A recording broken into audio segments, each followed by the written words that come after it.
La procréation médicalement assistée pour toutes, un engagement d'Emmanuel Macron, une promesse déjà de François Hollande. Mais c'est enfin l'Assemblée nationale d'en débattre et de se prononcer. Pendant les 3 semaines à venir, les députés français vont discuter du projet de loi bioéthique et de ses 2500 amendements. 600 concernent uniquement l'article sur la PMA pour toutes qui polarise largement l'attention. La liberté de vote sera de mise sur ce sujet car il suscite de nombreuses divisions au sein même de chaque camp politique. Même l'Académie de médecine s'en est mêlée.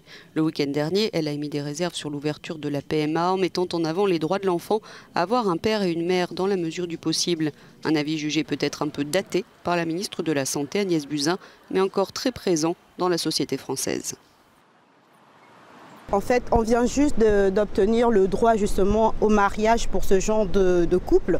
C'est un peu trop tôt de penser tout de suite à être parent.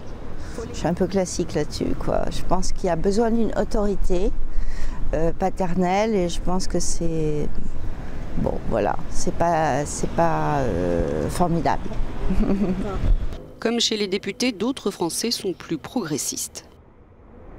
Je trouve que c'est un principe d'égalité. Je pense que en fait, un enfant peut grandir parfaitement bien dans une famille homoparentale et donc j'y vois aucun souci. En attendant les débats et le verdict des députés français, les anti-PMA pour toutes fourbissent leurs armes. Une manifestation de protestation est programmée le 6 octobre prochain. Certains élus LR ou RN n'excluent pas d'y participer aux côtés de la manif pour tous.